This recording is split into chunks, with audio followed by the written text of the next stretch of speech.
Assalamualaikum warahmatullahi wabarakatuh. Jumpa lagi di podcast Penyuluh Agama Islam Kecamatan Kesamben. Oke, untuk pertemuan ini masih bersama dengan Ustadz Munirul Hafidz seperti tema-tema sebelumnya. Untuk tema kali ini yaitu tema tentang wali atau wali nikah. Tapi pada pertanyaannya Ustadz. Assalamualaikum Ustadz. Waalaikumsalam warahmatullahi wabarakatuh. Semangat nggih tetap melanjutkan konten-konten seperti biasa tentang ilmu atau hukum fikih dengan ingkang fakteng mriku dadi tetap semangat. Banyak pertanyaan yang sudah kita tampung tapi kita ambil pada kesempatan ini yaitu bagaimanakah atau siapakah wali anak yang hamil di luar nikah. Ini pertanyaannya saya ambil. Yang pertama yaitu ada seseorang mengadopsi anak yang hamil di luar nikah, kemudian lahir tidak ada yang ngopeni, katakanlah tidak ada yang merawat, akhirnya diadopsi oleh orang, diambil anak, dipupu teman-teman niku. Dipupu nggih. Dan nanti ketika anak perempuan ini waktunya menikah, apakah boleh yang memumpuni menjadi wali atau yang menikahkan, apa harus diserahkan ke KUA? Bagaimana dengan terangkan? Terima kasih, dan ini pertanyaan yang sangat bagus karena saya rasakan ini merupakan menanyakan dari hal-hal atau permasalahan yang waqi'iyah atau yang sering menjadi polemik, menjadi permasalahan di kalangan masyarakat, dan kadang itu banyak yang belum tahu. Kalau belum tahu nanti mestinya nggak berhak mewaleni, karena itu bukan anaknya, kemudian diwaleni. Nah ini kan dampaknya kan fatal. Jadi pernikahan itu hanya sekali, tapi nanti kan dampaknya seumur hidup. Nah, dampaknya seumur hidup ini kan kalau tidak diilmoni terlebih dahulu juga sangat fatal. Sangat fatal. Ini ada kasus-kasus semacam itu yang karena belum tahu kan kasihan. Makanya alhamdulillah panjenengan menyadarkan pertanyaan semacam ini bagus sekali. Jadi mudah-mudahan nanti bagi yang menyimak atau yang memutar ini semakin paham akhirnya. Minimal ada tokoh masyarakat ketika ada yang tanya atau jamaahnya mungkin fenomena di masyarakat ada yang seperti itu, dia tidak kebingungan untuk menjawab sesuai dengan ilmu hukum fikih. Ustaz. Ini nikah masalah nikah ya hanya sekali, tapi untuk selamanya ini diusahakan pokok yang serius dibikin perkara sakral katanya. Sakral, terus dari segi hukum syar'i ini harus dipelajari sungguh-sungguh sebelum menikah ini agar benar-benar nanti sah gitu. Jadi jenengan menanyakan masalah wali dari anak yang diadopsi. Wali dari anak yang diadopsi. Jadi mengadopsi itu berarti sebelumnya anaknya sudah ada terus diambil dari orang lain. Diambil dari biasanya orang lain. Ada bayi yang diterlantarkan akhirnya dibawa ke rumah sakit, dan di rumah sakit itu dipersilakan siapa yang mau menjadi orang tua angkat ini gitu. Dan biasanya kalau sudah adopsi itu kan justru ditutup-tutupi, orang tua kamu siapa. Nah, ini kalau meskipun ditutupi untuk sementara nggak masalah untuk sementara, tapi nanti kalau sudah besar harus diberitahu biar jelas hukumnya, karena nanti dampaknya itu ke hukum nanti. Nah kalau nggak tahu, banyak yang nggak tahu ini dianggap anak sendiri nanti bisa maleni. Jadi dupeh dari pemerintahan itu sudah secara catatan sudah dianggap anaknya kan gitu, ada sertifikat juga. Nah itu kan dikira secara syar'i juga hukumnya menjadi anak beneran, padahal kan tidak. Kalau pemerintahan kan yang dibutuhkan kan hanya bukti fisik, bukti zahir. Sudah diberikan akte kelahiran. Tapi kalau syar'inya tidak seperti itu. Jadi agar nanti secara syar'i dan hukum pemerintah, hukum kenegaraan itu enggak berbenturan, ya diambil jalan tengah kan gitu. Jadi nanti dalam menikahkan ya harus sesuai dengan siapa mestinya walinya yang harus menikahkan. Jadi ini sebelum jauh ke situ, terlebih dahulu saya sampaikan yaitu masalah urutan-urutan wali. Jadi urutan-urutan wali. Urutan wali itu dalam kitab Fathul Mu'in dijelaskan, yang pertama itu harus bapak. Bapak. Kemudian ketika bapak tidak ada, meninggal atau tidak memenuhi syarat menjadi wali, misalkan sakit jiwa atau gila atau gimana, itu wali berpindah kepada bapaknya. Bapak berarti Mbah Lanang. Mbah Lanang, kakek. Terus bapak, terus bapaknya bapak ke atas. Urutannya seperti itu. Kalau selama masih ada, ya bapak, kalau nggak ada, mbah, kakek. Kalau nggak ada, kalau atasnya ada, nggak boleh langsung ke saudara, nggak boleh, tapi ke mbah yang atasnya lagi. Jadi bapak sak penduwur. Istilah bapak, mbah, buyut, canggah, wareng, udeg-udeg, gantung siwur, napa nih, tebok bosok, beletong garing, kalau seperti itu, sampai ke atas gitu urutannya. Tapi ya nggak mungkin itu, Wong. Biasa, apalagi zaman sekarang ini sudah sampai mbah putu itu saja kan sudah tua, sudah nggak ada yang sampai buyut, itu sudah jarang. Kemudian ketika itu sudah nggak ada lagi, dilanjutkan, yang melanjutkan atau yang berhak menjadi wali adalah akhli abawain. Akhli abawain ini adalah saudara laki-laki tunggal bapak ibu, tunggal kantet istilahnya. Saudara kandung. Ya, saudara kandung yang tunggal bapak ibu. Kan tunggal bapak juga saudara kandung. Kalau nggak ada saudara laki-laki tunggal bapak ibu, kemudian saudara laki-laki tunggal bapak saja, sebapak saja. Terus kemudian anak-anak dari saudara laki-laki, berarti apa?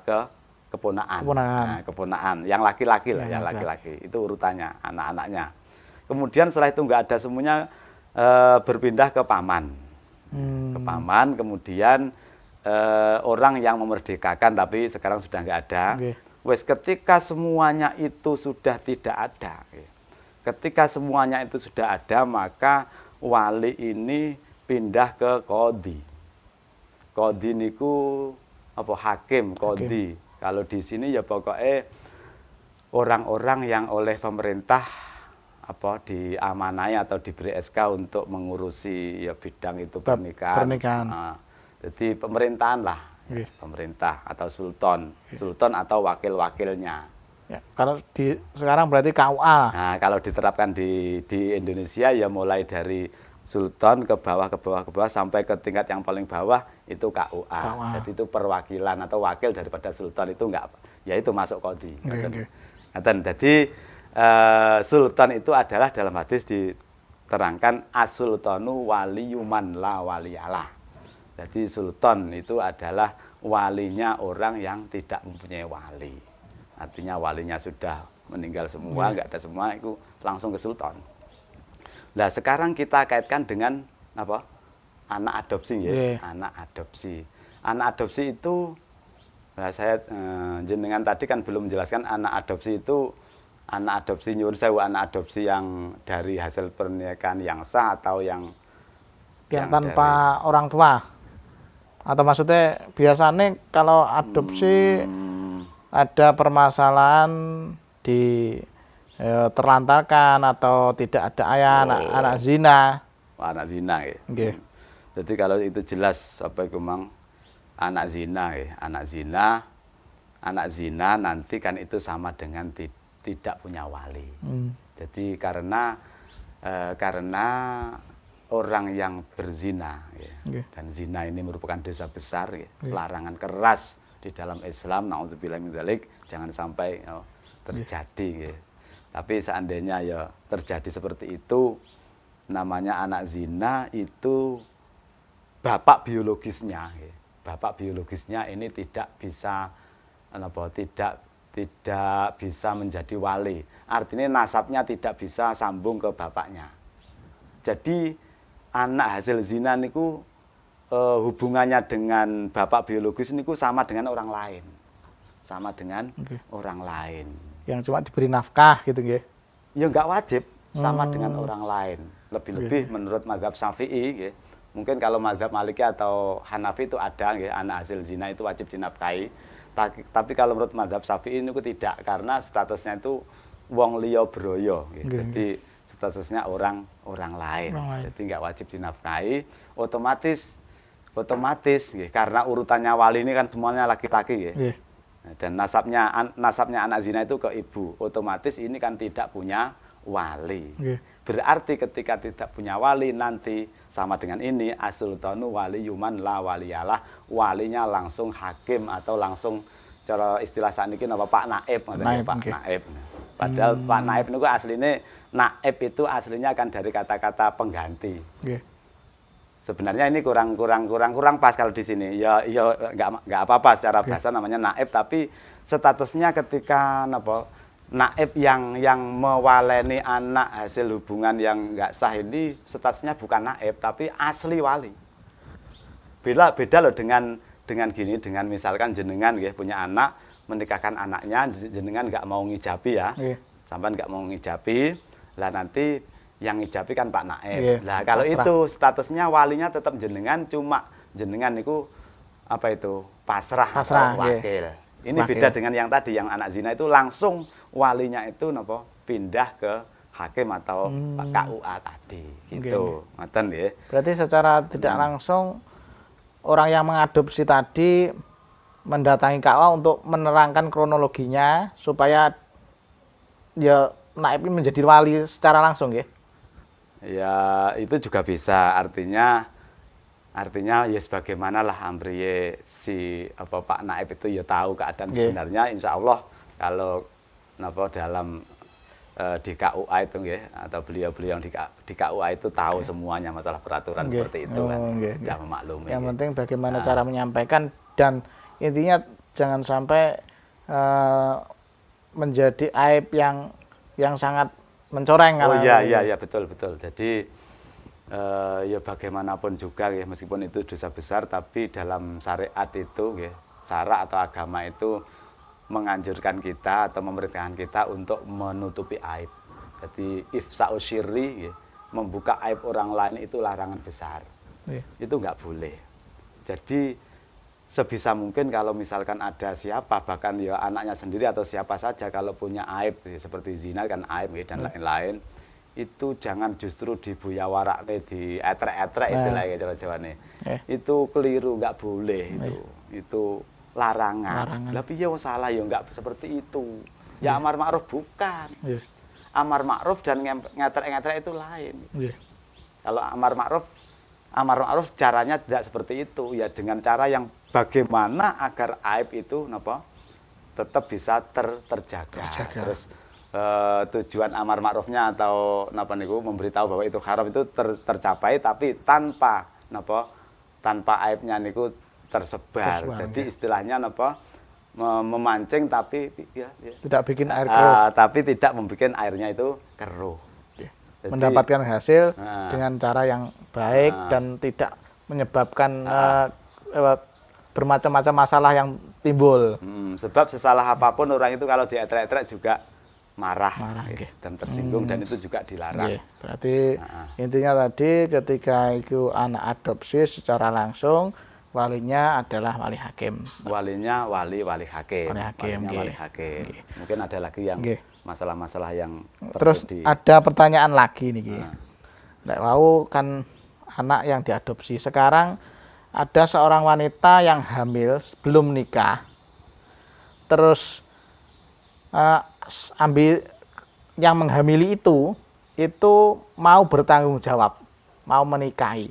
Apakah ini juga sah menjadi wali nanti anak apabila dilahirkan perempuan, terus yang menghamili niki berak menjadi walinya, atau juga termasuk nanti diserahkan kepada hakim? Pak Ustadz niki pripun niki kronologi niki. Jadi istilah Jawane nutupi nggih. nutupi tapi niku hasilnya sing ngeteng ini ku juga. Jadi mesakne ada orang sing mesakne terus tak tutupane lah mesakne. Sok ben enek sing nafkahi. Wis aku terima, ora masalah, wis tak rabine. Gitu. Tapi niki ada dua versi. Yang versi pertama yang menghamili niku gelem nikahi tapi wis hamil duluan terus dinikahi. Yang kedua niku sing nikahi niku bukan yang menghamili. Oh, yang menikahi bukan yang menghamili. Yang pertama yang menikahi yang menghamili, yang kedua yang menikahi niku bukan yang menghamili atau sing nutupi. Nggih. Niku ada perbedaan apa pripun niki permasalahan niki. Jadi dalam kitab-kitab fikih terutama fikih Syafi'iyah hamil dari zina hamil karena zina atau yang tidak dari pernikahan yang sah. Itu tidak ada idahnya, nggak ada masa idah. Nggak ada masa idah berarti setelah hamil ya boleh napa langsung dinikahi siapapun kan ngoten. Tapi kalau hamil dari hasil nikah dari pernikahan yang sah, ini ada masa masa idah. Misalkan nanti cerai lagi, misalkan nanti cerai, itu masa idahnya menunggu sampai lahir. Oh. Nah, gitu. Tapi kalau hasil dari hubungan yang enggak dari zina ya ini langsung boleh dinikahi. Oh, boleh berarti dinikahi enggak oleh harus siapapun, oleh yang menghamili atau oleh orang lain. Tetapi menurut Syafi'iyah kalau nggak salah dalam kitab Buyah atau apa itu dan banyak yang lain itu hukumnya boleh tapi makruh gitu ya. Makruh. Tapi sah nggih? Sah, makruh kan boleh toh, makruh. Kan boleh.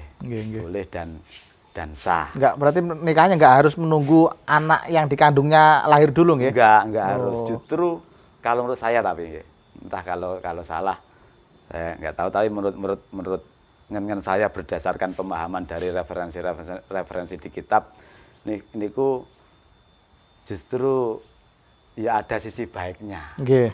Ada sisi baiknya itu gimana? Gini lah maksudnya. Jadi di dalam fikih-fikih Syafi'iyah itu menjelaskan ketika misalkan ada orang zina, dua orang zina kemudian hamil, kemudian langsung dinikahi oleh siapa saja yang menikahi. Nah, terus kemudian setelah dinikahi itu terus disetubui. Nah, terus setelah disetubui kemudian jarak kelahiran antara itu antara menyetubui dan kelahiran ya. Jarak antara menyetubui dan kelahiran itu melebihi dari 6 bulan. Nah, kalau secara perspektif fikih ini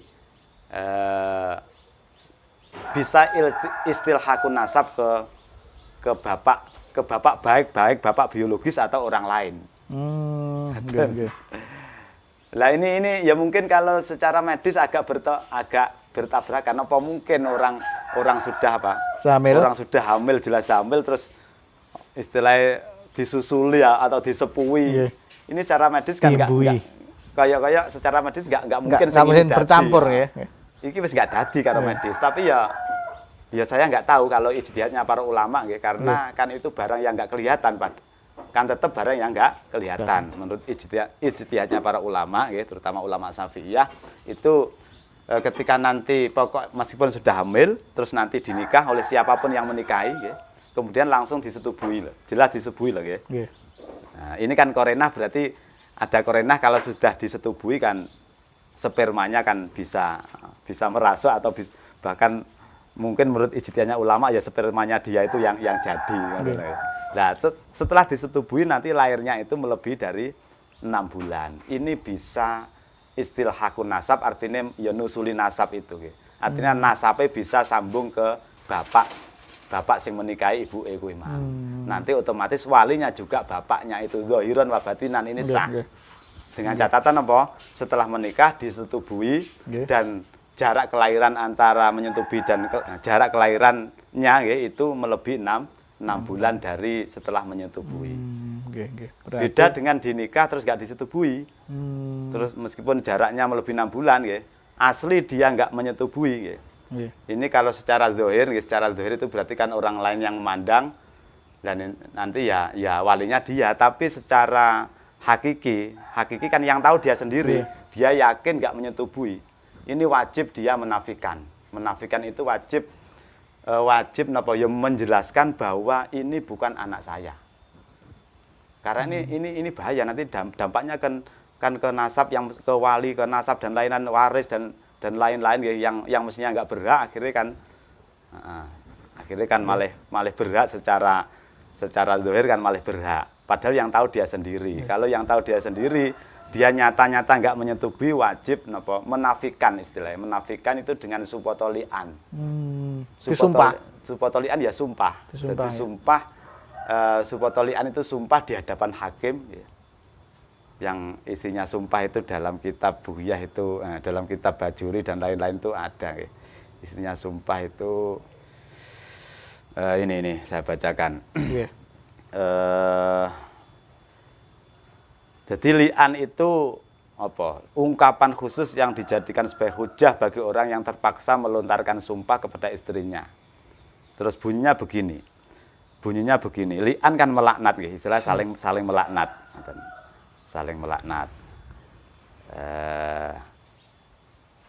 asyhadu billahi innani laminas shodiqin fima romaitu bihi zaujati fulanah minaz zina wa inna hadzal walad minaz zina wa laisa minni 4 kali. Jadi mengucapkan, aku bersaksi demi Allah, sesungguhnya aku termasuk golongan orang yang benar atas apa yang aku tuduhkan kepada istriku yang bernama fulanah, bahwa dia telah berzina dan anak ini adalah hasil dari zina, bukan anakku. Ini contoh sighat li'an diucapkan 4 kali di depan hakim. Kemudian setelah hakim itu memberikan tausiah atau wejangan itu, mengucapkan lagi yang kelima. Kemudian mengucapkan yang kelima, wa alayya laknatullah in kuntu minal kadzibin, dan semoga aku mendapat laknat dari Allah apabila aku berbohong. Ini kan berat banget Jadi artinya sudah kuat sekali. Nah, ketika sudah li'an seperti itu, berarti ya jelas itu bukan anaknya, bukan anaknya kan gitu. Karena setelah menikahi kan dia belum menyetubuhi. Ternyata ya bahkan lahirnya lebih dari 6 bulan. Itu contoh yang tidak bisa istilhaqun nasab. Jadi yang penting caranya gini, Mas. Jadi setelah menikahi langsung saja disetubuhi, gitulah wis disetubuhi wis. Mari ngono dinteni ae jarak kelahirannya. Kok jarak kelahirannya melebihi 6 bulan ini menjadi anak kandungnya secara agama, secara syara, dan nggak boleh dinafikan, nggak boleh dili'an, haram meli'an. Tapi kalau tadi belum pernah disetubuhi utawa setelah menikah jarak 2 bulan lahir, ini meskipun diakui, ya enggak jadi anaknya. Enggak bisa mewalikan ya. Enggak bisa, meskipun secara pemerintah sah loh Nah, pemerintah kan yang tahu kan zahirnya yang dibutuhkan kan zahirnya kan bukti fisik. Ini enggak bisa.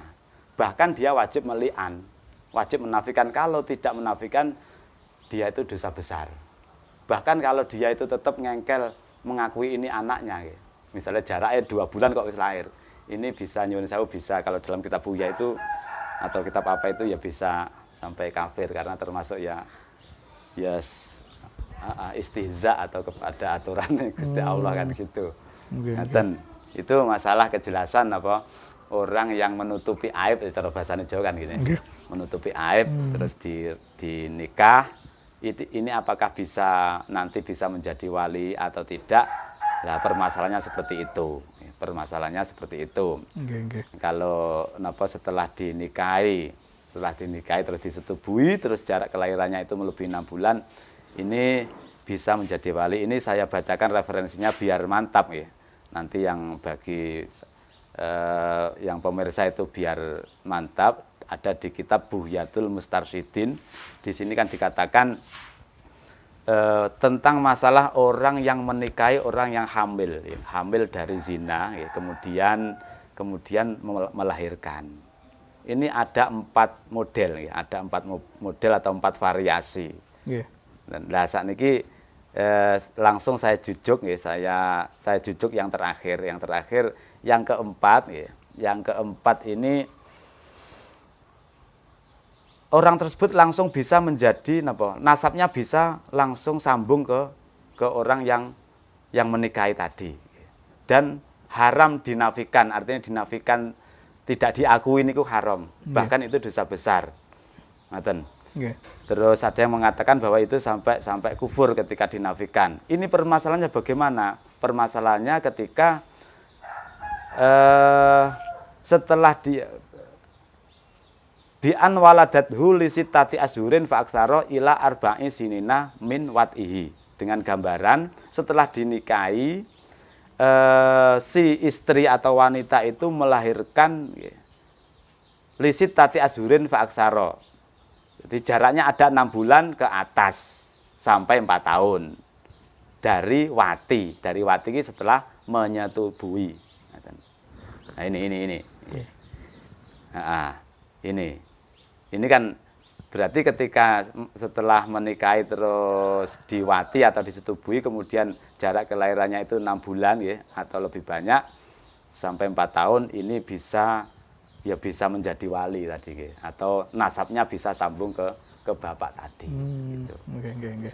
Berarti untuk yang membedakan adalah ketika seseorang menikahi wanita yang hamil, tapi usia kandungan jarak kelahiran masih di bawah, berarti katakanlah masih ada selisih 6 bulan, berarti secara langsung nasabnya adalah ikut orang yang menikahi itu. Orang yang menikahi. Oke, berarti kehamilan masih 1 bulan, 2 bulan, atau 3 bulan. Ini kalau secara syarat lagi, secara hukum fikih lagi. Kalau secara hukum pemerintahan atau negara atau KHI itu, saya belum membaca gimana. Kalau mungkin dari KHI itu nggak sama dengan hukum yang di sini, mungkin di KHI itu mengambil langkah yang paling tengah yang tujuannya untuk kemaslahatan bagi masyarakat Indonesia ini bagaimana. Insya Allah sudah dipikirkan. Biasanya kan di KHI itu beberapa mazhab kadang diadopsi jadi satu, nah, mungkin mazhab lain. Tapi ini kalau kita konsisten pada mazhab Syafi'i, insya Allah seperti ini keterangannya. Jadi terus kalau nanti sama, usianya sama menikahnya itu katakanlah 4 bulan setelah menikah terus melahirkan, terus itu solusinya ketika nanti mewalikan itu bagaimana Pak Ustadz?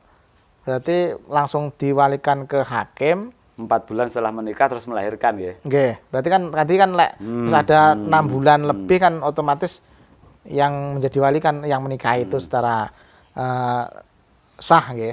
Solusinya ya langsung diajukan ke hakim. Artinya nanti di saat menikah, kalau anaknya perempuan ya, kalau laki-laki kan maklum nggak butuh wali. Ya langsung diajukan ke KUA, ya dijelaskan gimana gitu. Insya Allah ya tahu, ya menyadari dan mengerti. Gitu. Jadi langsung nanti walinya itu KUA. Berarti statusnya bukan wakil, tapi langsung walinya pindah ke KUA. Memang di KUA sudah ada permasalahan-permasalahan ini dan penyelesaiannya, nggih. Yang penting orang tua harus terus terang.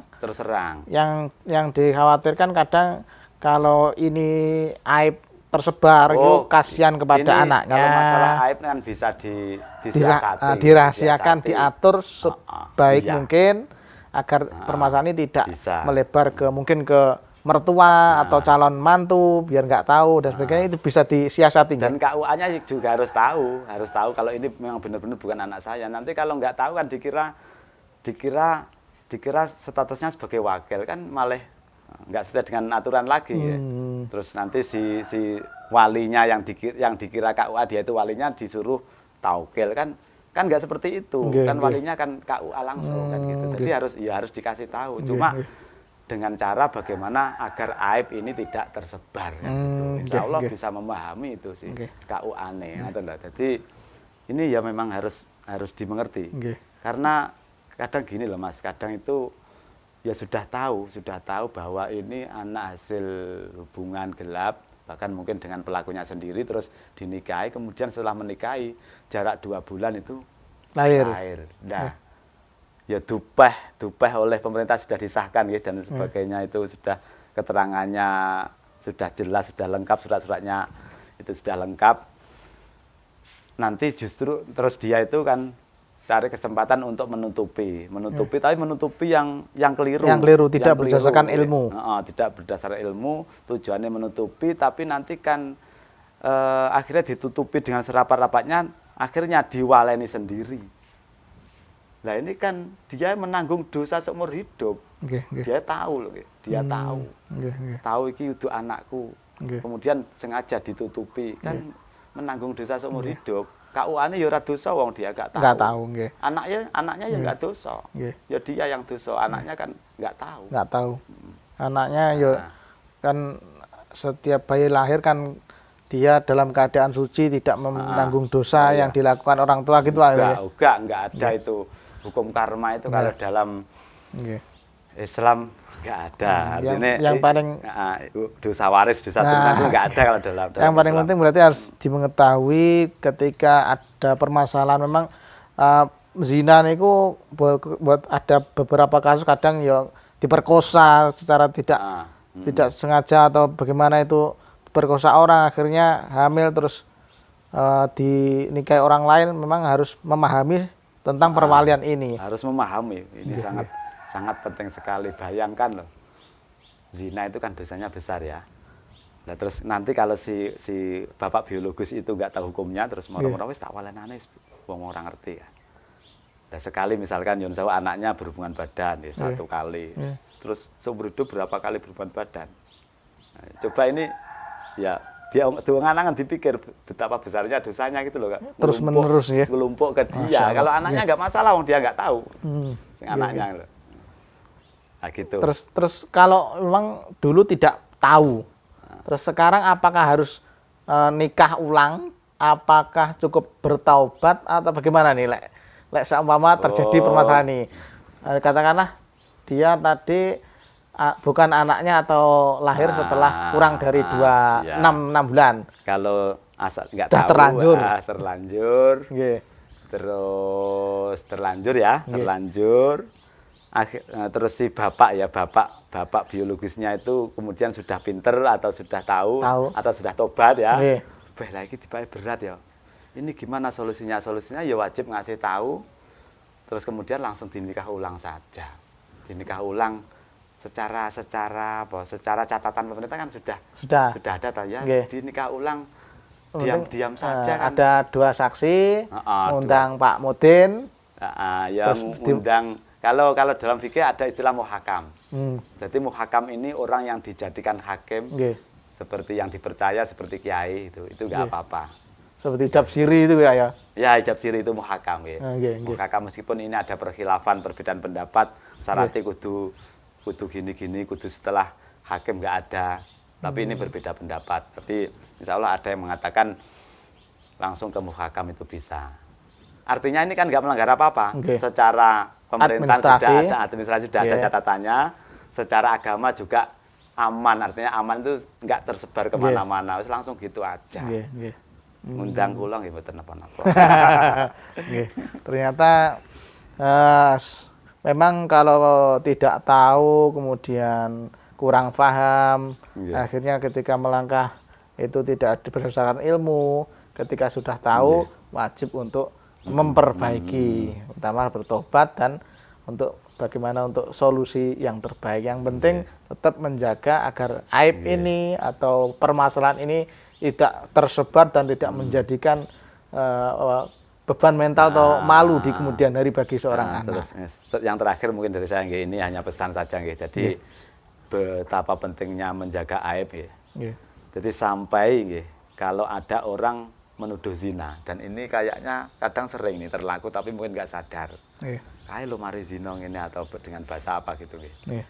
Itu kalau di negara Islam ya, asli yang negara Islam itu bisa dikodaf loh. Dan kalau secara hukum fikih ini bisa dikodaf, di had kodaf. Had kodaf itu had menuduh. bisa dicambuk berapa kali dan itu ya bisa dipenjarakan lah ngomong. Ya kalau di sini mungkin apa itu aturannya tapi secara syara itu dosa Jadi menuduh. Okay. Menuduh istilahnya kan biasanya kan sering ya dadi gunjingan misalnya ada orang yang apa misalnya wong loro kok wong liya kok moro-moro kae mlebu omah terus akhirnya diomongne kae ngene-ngene kae. Zina kae ngene-ngene ya dicerita-critakne iki. Ini secara fikih ini qadzaf namanya menuduh. Karena apa? Karena menuduh itu disahkan artinya tidak diberi had ketika dia itu bisa membuktikan. Dan membuktikannya itu sangat pelik permasalahannya. Membuktikan harus tahu sendiri. Harus tahu. Ya kalau dia itu melakukan nyuwun sewu melakukan kikuk-kikuk itu harus tahu, melihat sendiri. Kalau hanya melihat di kamar melihat apa istilahnya apa itu bayang atau amben obah-obah tapi nggak melihat orangnya itu nggak bisa jadikan bukti itu nggak bisa. Mungkin sekarang kalau HP di video dulu ya. Nah, entah kalau video itu termasuk sama dengan melihat sendiri atau tidak. Yang jelas artinya berat.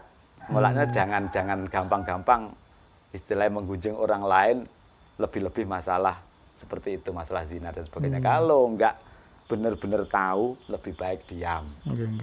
Wong tahu saja itu juga nggak ada anjuran untuk menyebarkan atau melaporkan, nggak ada anjuran. Bahkan kalau bisa ya tetap dirahasiakan ya mungkin saja terus langsung diomongi gini wongi yang bersangkutan ndang tobat.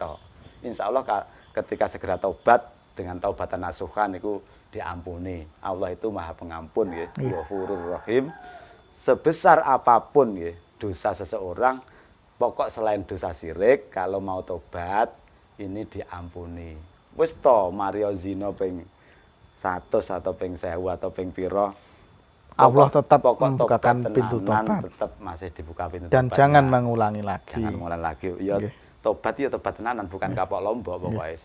Ya tobat tenanan istighfar. Untuk kesimpulan tadi berarti ketika ada orang hamil terus lahirnya itu kurang dari 6 bulan berarti solusinya adalah walinya adalah wali hakim, ngerti nggih? Nah, solusinya wali hakim. Tapi harus sepotolian dulu ya. Dilian dulu nggih. Enggak no. Enggak mboten nggih. Kalau kalau kurang 6 bulan nggih. Kurang 6 bulan. Kalau kurang 6 bulan nggih, kurang 6 bulan tidak perlu sepotolian. Tidak perlu sepotolian. Artinya dengan sendirinya itu memang bukan anaknya. Bukan anaknya. Nggih. Memang bukan anaknya. Artinya misalkan 2 bulan, 3 bulan itu enggak perlu supotolian. Sudah pasti bukan anaknya. Sudah wis jelas. Lebih dari 6 bulan tapi tidak dikumpuli tadinya. Itulah, wajib dinafikan. Baru dinafikan dulu. Kan secara zahir, secara kelihatan kasat mata kan itu kayak anak sudah lebih dari 6 bulan. Padahal hakikatnya dia belum pernah jamah sama sekali.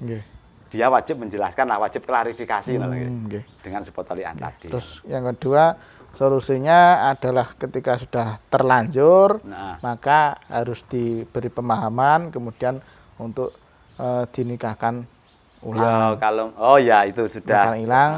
Minimal terlanjur yang tidak sah itu. Administrasinya sudah benar, berarti tinggal syariatnya. Iya, itu sudah cukup itu. Kalau sudah terlanjur seperti itu. Tapi menikahi orang yang dihamili pun, niku ya nggak wajib. Artinya kita nggak wajib, misalkan si A menghamili si B, si B kan wanita, kemudian kan si B minta tanggung jawab, kudu kok rabi. Lah ini si A ini sebenarnya menurut perspektif fikih itu nggak wajib istilahnya menikahi si B itu loh, kudu kok tutupi lah, artinya nggak wajib itu loh, secara fikih seperti itu. Tapi kalau misalkan demi kemaslahatan dan sebagainya terus menikahi ya nggak apa-apa gitu loh. Mulanya kalau jadi wanita kalau belum sah jangan mau untuk digauli ya nonton. Iya jangan mau. Harus yang mahal karena kalau hamil terus menuntut ke laki-laki itu nggak ada hukum Islam yang harus mewajibkan dia. Nggak ada. Gitu enggak. Kan Kalau yang perempuan kan yang rugi. Kesempatan. Nggih. Biasanya kan dari orang tua atau apa itu kan melarang ya, ora setuju lah. Tak anune dhisik engko ben malah bendang langsung dirabek ini kan gitu. Untuk kesempatan ini ya enggak boleh seperti itu. Malah diambil yang wanita malah dilaporkan polisi, malah sing lanang di penjara. Itu berarti wis ya enggak apa-apa. Enggak apa-apa. Kan enggak ada kewajiban harus kan niatannya menikahi. Kan sudah enggak bener sih laki-laki tadi. Memang telepon Gus. Ya sudah banyak pemahaman. Mungkin para penonton ada pertanyaan silahkan tulis di komentar, dan kejadian apa yang mungkin didasari bukan ilmu akhirnya menambah permasalahan lain. Nggih, ngoten Mas Tad nggih. Mungkin sementara sampai di situ. Yang pasti yang pertama yang saya garis bawahi adalah ketika sudah terlanjur seperti kejadian ini, jangan sampai aib ini menjadi suatu yang memalukan. Semua ada solusi, bisa disembunyikan, bisa ditata. Harus disembunyikan, jangan sampai si anak tadi malah rasa sayangnya kepada orang tua malah berkurang, terus mertuanya malah memandang rendah perempuan. Itu saya kira bukan mencari solusi tapi malah menghancurkan masa depan si perempuan tadi. Juga terganggu. Jadi sebesar apapun dosa nih, kalau mau bertobat ini Allah Maha Pengampun. Ghafurur Rahim. Dalam hikam diterangkan yang terakhir.